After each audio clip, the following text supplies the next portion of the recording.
Olá, meus irmãos, a paz do Senhor. Eu sou o pastor Alexandre Martins e nós estamos aqui para mais uma aula da nossa matéria de discipulado cristão. Estas aulas, elas são baseadas em uma apostila que eu escrevi sobre as atitudes que nós devemos tomar depois que nós aceitamos a Jesus como Salvador, tá bom?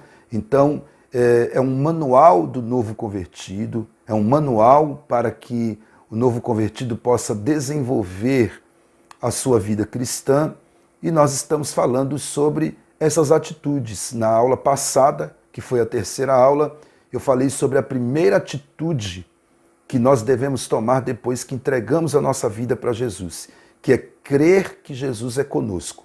Por que é importante você crer que Jesus é contigo? Porque a partir de agora, todas as mudanças vão acontecer na sua vida com base nesse relacionamento, com fé nesse relacionamento, tá? É importante também você crer que Jesus é contigo, porque você pode orar com fé e Ele vai te ouvir e te responder, tá bom? Também é importante você crer que Jesus é contigo, porque você não fará mais as coisas sem saber se é da vontade de Deus. Você vai buscá-lo, você vai pedir a orientação, a direção de Deus, e Ele vai lhe dar tudo com base na fé que você agora possui, que Jesus é contigo, tá bom? Também falei na aula passada que a segunda atitude que nós devemos tomar depois que entregamos a nossa vida para Jesus é viver uma vida de oração. Por que é importante você viver uma vida de oração? Porque Jesus quer que você ore. É importante você viver uma vida de oração, porque a oração ela é um diálogo. Na oração você fala com Deus e Deus fala com você. E esse relacionamento, ele se tornará cada vez mais íntimo se você viver a prática da oração na sua vida cristã. Agora, é claro, é preciso orar com fé. Eu disse na aula passada que a Bíblia diz em Hebreus 11:6 que todo aquele que se aproxima de Deus é necessário que creia que Ele existe e que é galardoador dos que o buscam. Sem fé é impossível você agradar a Deus. Então, tudo que você faz na vida cristã, você precisa fazer pela fé. Nós não andamos por vistas, nós andamos por fé. E aí eu terminei a aula passada ensinando aos irmãos a maneira de orar uma oração organizada. Como orar uma oração organizada? Primeiro, você começa engrandecendo a Deus por quem Ele é. Depois você vai agradecer a Deus por tudo que Ele fez e por tudo que ainda vai fazer, por tudo que tem feito. Depois você vai envolver na sua oração a petição, que é quando você pede para você, para a sua família. E depois você vai envolver a intercessão, que é quando você vai interceder pelas pessoas e pelas mais diversas necessidades que elas possuem. Depois você vai terminar a sua oração com palavras de gratidão e confiança por mais uma vez Deus ter te ouvido. Então, essa é a maneira correta de você orar uma oração organizada, tá bom? E na aula de hoje, que é a nossa quarta aula, eu irei falar sobre a terceira atitude que você deve tomar depois que você aceita Jesus como seu Salvador. A terceira atitude é viver uma vida de vigilância. Meus irmãos, isso é muito importante. Marcos capítulo 13 e o versículo 37, Jesus disse assim: "E as coisas que vos digo, digo-as a todos, vigiai", tá? Então, primeiramente, eu quero responder aos irmãos o que é vigiar. Vigiar é estar atento, vigiar é estar apercebido, vigiar é precaver-se, tá bom? Isto é vigiar, é você estar atento, porque o seu adversário, ele não dorme, ele está a todo momento planejando a tua derrota, a tua queda. Ser cristão é viver uma vida de constante batalha, Mas não é uma batalha carnal que se vence com armas carnais. É uma batalha espiritual. E uma das armas que Deus nos deu, além da palavra e da oração, que são armas que nós temos para vencer o inimigo, uma das armas que Deus nos deu é a vigilância. Tá? A vigilância também é uma arma que Deus nos deu para vencer o inimigo. É uma arma de defesa. Se na oração você ataca, você luta contra o inimigo e também se defende, através da palavra você também ataca o inimigo, a palavra é espada, é uma arma ofensiva. Já a vigilância, ela é uma arma de defesa. Você fica atento, você não dorme, você não vacila quando você é vigilante, tá? Então, por que é importante vigiar? É importante vigiar porque o seu adversário, como eu já disse, ele não se conforma em ver você vivendo uma vida feliz, uma vida santa. Ele não se conforma em ver você liberto, curado, sarado. Ele quer fazer de tudo para que você volte às antigas práticas pecaminosas que você vivia. Então, se você era mentiroso, ele vai fazer de tudo para você voltar a mentir. Se você era desonesto nos negócios, ele vai fazer de tudo para você voltar às antigas práticas que você possuía, tá? Se você fumava, ele vai querer fazer você voltar a fumar. Se você usava drogas, ele vai querer jogar você nas drogas novamente, tá? Então, a Bíblia Sagrada, ela nos exorta em 1 Pedro 5,8, que nós devemos vigiar, porque o diabo, nosso adversário, ele anda ao derredor, bramando como leão, buscando a quem possa tragar, tá bom? Então, por isso, nós precisamos estar atentos. Outra coisa importante que eu quero dizer aqui aos irmãos, que a vigilância, ela não pode ser confundida com medo, com ansiedade, né? Tem gente que pensa que vigiar é ter medo. Não! A Bíblia diz, resistir ao diabo e ele fugirá de vós. Não é para você ter medo dele, é para você se opor a ele e ser firme na sua oposição, tá? Mas a vigilância, ela está ligada ao cuidado. Quando Jesus disse vigiai, Jesus estava querendo dizer, tome cuidado. 1 Coríntios capítulo 10, versículo 12, diz assim, aquele que julga estar em pé, cuide para que não caia, tá bom? Então, primeiro você detecta o perigo, tá? E ser cristão é importante que você saiba que ser cristão é estar de frente para o perigo o tempo todo, tá bom? Você está firme em Cristo, Cristo está com você. Se você olhar só para Jesus, você não cai, tá? Mas você tem que detectar os perigos à sua volta, porque esse inimigo vai armar laços, ele vai colocar armadilhas, ele vai lhe oferecer pratos, às vezes pratos que vêm através das amizades, das propostas. Ah, vamos ali numa festa, é festa cristã? Não, é uma festa mundana, mas não tem nada demais. Tem sim. Eu sou cristão e a minha Bíblia diz que eu não devo estar assentado na roda dos escarnecedores. Então você tem que detectar o perigo, porque o diabo ele não vem vestido de bode, ele vem vestido de ovelha. Ele vem com sapatinho de algodão, como diz o ditado. Tá entendendo? Então, você detecta o perigo e aí você vigia para que o mal não lhe atinja.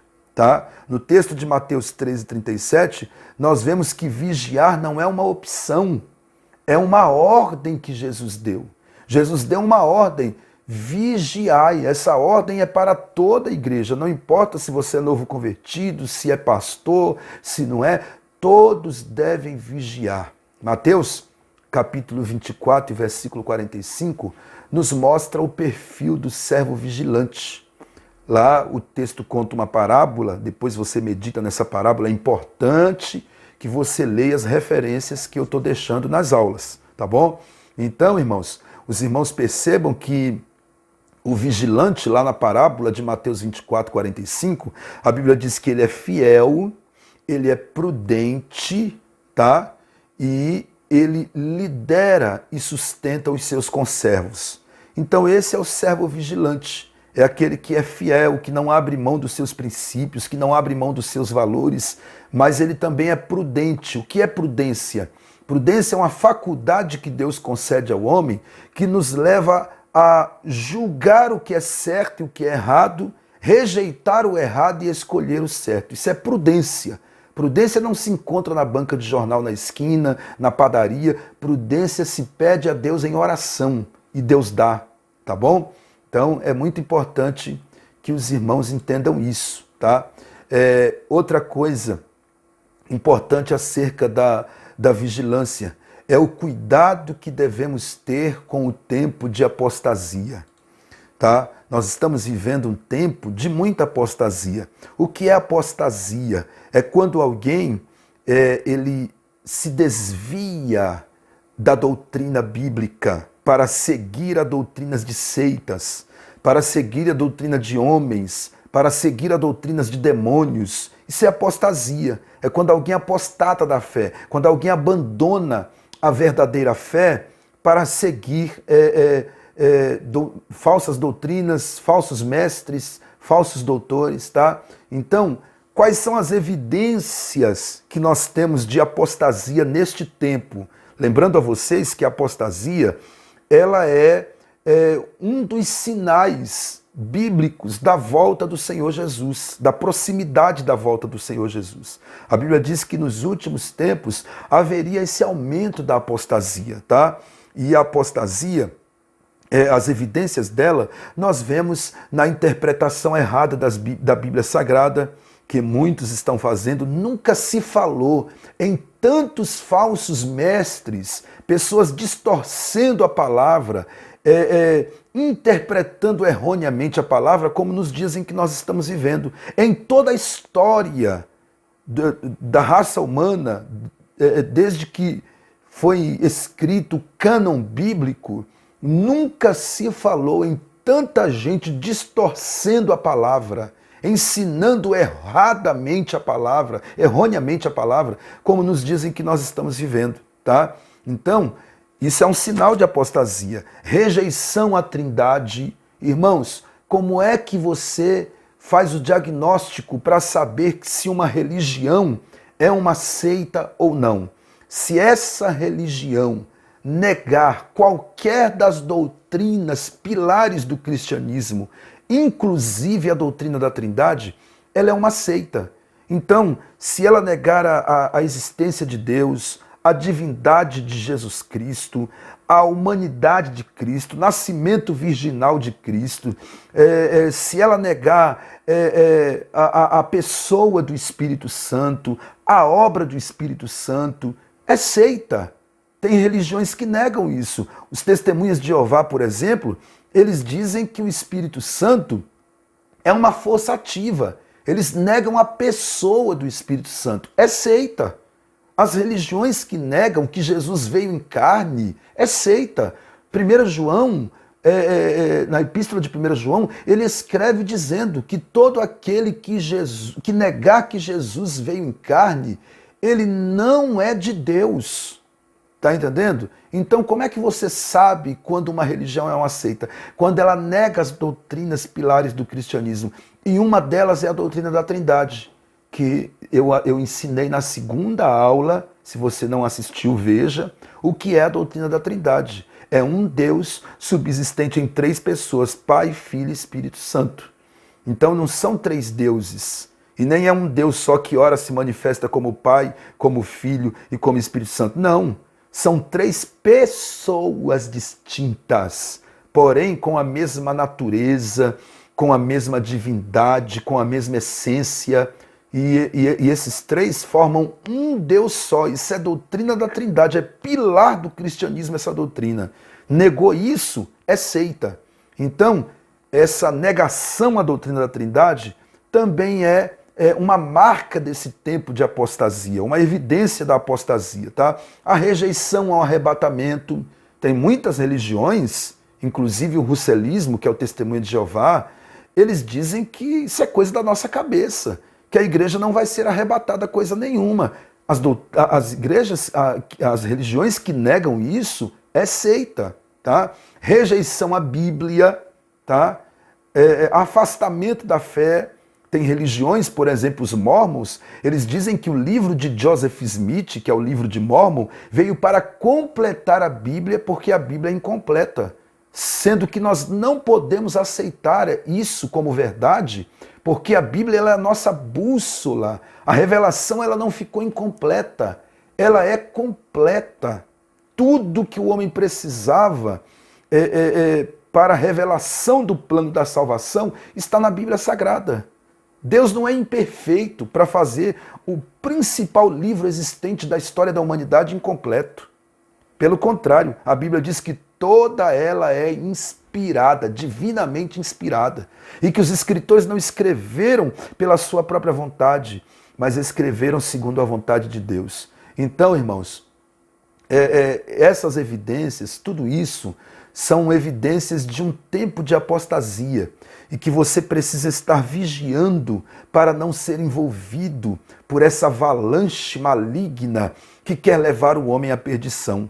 Por isso é importante você ler a Bíblia Sagrada. Você não pode ficar indo pela cabeça dos outros. Você tem que ser um examinador da Bíblia Sagrada, um estudioso da Bíblia Sagrada, tá bom? Então, eu quero agora finalizar falando aos irmãos alguns sintomas de falta de vigilância espiritual, tá? Alguns sintomas de falta de vigilância. Um deles é a acomodação com o que somos. Tem muita gente acomodada com o que ele já conquistou e com o que ele é. Ele perdeu o desejo de crescer, o desejo de crescer. Essa acomodação aqui é a ausência da vontade de crescer. E você precisa ter essa vontade, esse desejo de crescer no conhecimento da palavra, de crescer ministerialmente. Se você é um membro, você tem que desejar um dia ser um obreiro da casa de Deus, tá? Você tem que desejar um dia ser um cooperador, um diácono, um presbítero, um evangelista e até um pastor, por que não? A Bíblia diz que aquele que deseja o episcopado, excelente obra deseja. Então você tem que ter esse desejo ardente no seu coração e buscar esse crescimento no conhecimento da palavra, buscar esse crescimento na intimidade com Deus através da oração e também ministerialmente, tá? Outra coisa que é um sintoma de falta de vigilância é acúmulo de poeira na vida espiritual por falta de zelo. Tem pessoas que começam bem, começam orando, jejuando, lendo a Bíblia, vigiando, mas com pouco tempo de vida cristã, essas pessoas começam a relaxar, elas começam a abrir mão desses princípios que são primordiais, começam a abrir mão da santidade. Irmãos, por que tem tanta gente desviada? Por que tem tanta gente que cai? Por falta de vigilância. Deus não muda. Deus não está com você hoje para dizer amanhã eu não estou. Não, mas essas pessoas deixam a vigilância de lado. E aí elas passam a se envolver com coisas que não é para se envolver, com o pecado, tá? E a Bíblia diz que aquele que milita não pode se embaraçar com os negócios dessa vida. Se você é soldado do exército de Cristo, não se embarace com os negócios dessa vida, tá? Então, essas pessoas elas deixam o zelo de lado, passam a olhar muito para as coisas materiais, o jovem passa a olhar muito para o namoro, alguns começam a dar mais ênfase ao trabalho material do que ao reino de Deus, tá? E aí com essas coisas, com essa falta de zelo, essas pessoas caem. Isso é um sintoma de falta de vigilância. Outro sintoma é a ausência das práticas normais da vida do crente, falta de testemunho, tá? Pessoas que começam dando um bom testemunho, depois começa a avacalhar, entendeu? Começa a participar de roda de escarnecedor, começa a virar piadista, começa a falar coisas obscenas, ouvir músicas mundanas, tá? E aí essa pessoa começa a dar mau testemunho onde chega. Tem alguns que têm até vergonha de dizer que é crente na escola, no trabalho, porque não tem testemunho de crente. Cristão tem que dar testemunho de crente, tá? Outra coisa, ausência na igreja. Tem pessoas, irmãos, que ele tem uma vida tão íntima com Deus no seu dia a dia, através da palavra, do jejum, da oração, que se essa pessoa faltar 15 dias na igreja não vai fazer diferença. Agora tem crente que a vida devocional dele, de oração, louvor, leitura da palavra, é só na igreja. Essa pessoa, se ele faltar 2 cultos, ele já vai se enfraquecer espiritualmente. Então, principalmente você que é novo convertido, evite o máximo faltar culto na igreja. Seja frequentador da escola bíblica dominical. Seja frequentador dos cultos de ensinamento bíblico. Senão você não cresce, meu irmão. Pregação é muito bom porque traz motivação, mas ensinamento muda o caráter. Se você é novo convertido, Deus está forjando o seu caráter. E para isso você precisa ser assíduo na escola bíblica dominical e no culto de ensinamento da palavra. E procurar não faltar cultos na igreja, tá? Outra coisa, sintoma de falta de vigilância, desinteresse de contribuir com os dízimos e ofertas. Tem pessoas que não se interessam por isso, não sabem o que estão perdendo. Você que é novo convertido, meu irmão, não comece errado, comece certo. Não fique dando ouvido a esses ratos de internet que ficam distorcendo a palavra dizendo que o dízimo não é para os nossos dias. O dízimo é sim um princípio bíblico e você precisa cumpri-lo para ser abençoado, para Deus proteger as suas finanças, para Deus proteger você de prejuízos e prosperar a sua vida financeira, tá? Então, pessoas que faltam na vigilância concernente ao dízimo e oferta, sabe o que acontece? Elas se enrolam toda, se enrolam tudo. Eu conheço um monte de gente enrolada porque não quer dizimar e não quer ofertar. Mas conheço muita gente que tem prosperado por ser dizimista e ofertante da casa de Deus, tá? Então, portanto, como um bom discípulo do Senhor Jesus, você deve seguir à risca 1 Pedro capítulo 4, versículo 7, que eu comecei falando desse versículo, e aí você terá uma vida abundante, uma vida comprometida com o reino de Deus, tá bom? E agora eu quero falar aqui rapidamente da quarta atitude, tá? A quarta atitude é você se alimentar da palavra. A quarta atitude que você deve tomar depois que você aceita Jesus como Salvador é se alimentar da palavra. Primeira, crer que Jesus é contigo. Segunda atitude é você buscar a Deus em oração. A terceira é você ser vigilante. E a quarta é você se alimentar da palavra. 2 Timóteo, capítulo de número 2, e o versículo de capítulo 3, melhor dizendo. E o versículo 16 e 17 diz assim: toda a escritura é divinamente inspirada e proveitosa para ensinar, para repreender, para corrigir, para instruir em justiça, para que o homem de Deus seja perfeito e perfeitamente instruído para toda boa obra, tá? Então, irmãos, qual é a razão porque muitas pessoas se enfraquecem espiritualmente? É também porque não meditam na palavra, tá? A palavra, meus irmãos, ela é alimento para a nossa alma. Assim como o nosso corpo físico precisa de arroz e feijão para sobreviver, assim a nossa alma precisa da palavra para estar alimentada. E tem muita gente se enfraquecendo, se desviando do caminho da salvação, porque não querem meditar na palavra. E alguns querem até pregar sem meditar na palavra. Não tem como. Se você deseja, independente de desejar, ser um pregador ou não, você deve ser um crente assíduo na meditação da palavra, tá?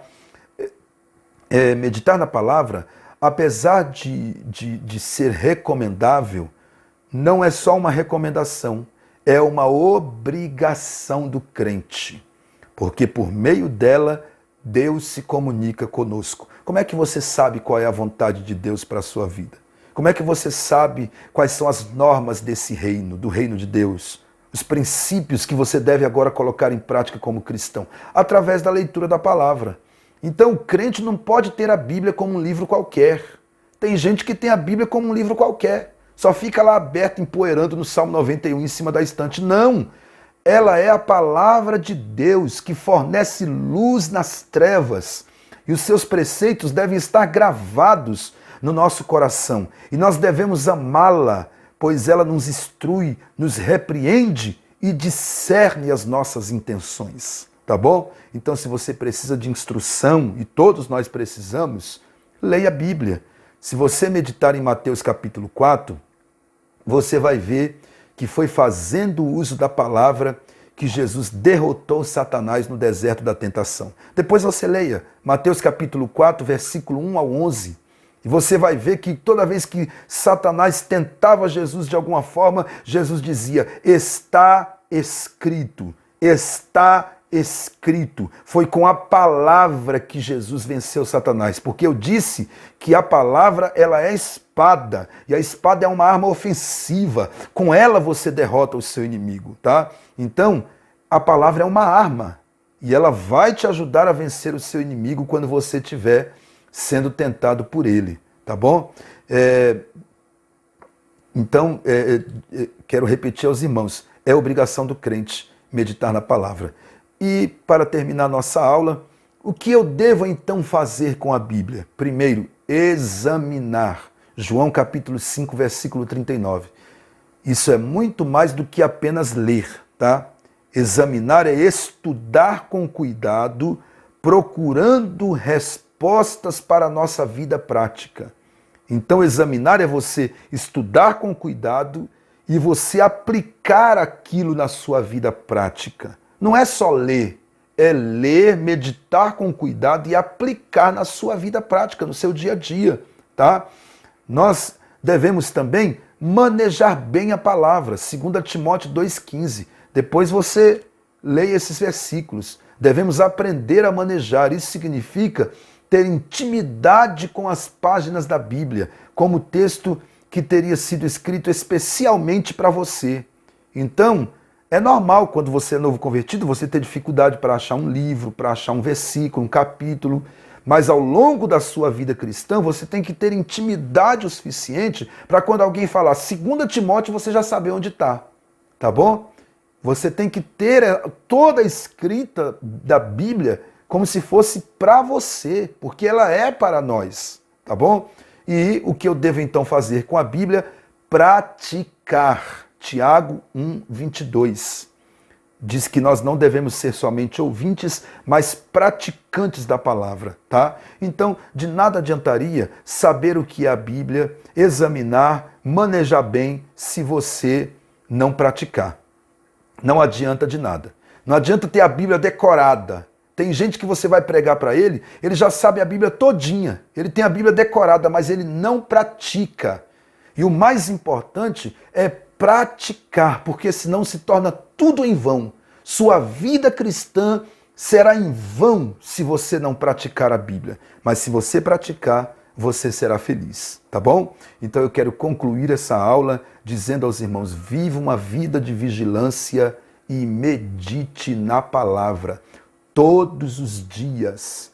Eu assisti há um tempo atrás umas aulas de um teólogo que ele dizia que o crente que não medita na palavra um dia, fica um dia sem meditar na palavra, ele está causando 6 meses de problema para a sua vida espiritual. Então, irmão, medite na palavra todos os dias. Você fica algum dia sem comer arroz e feijão? Você fica algum dia sem se alimentar, seu corpo físico, sem beber água? Você não fica. Então você também não pode ficar sem meditar na palavra, tá bom? Deus abençoe a todos, um grande abraço, até a próxima aula.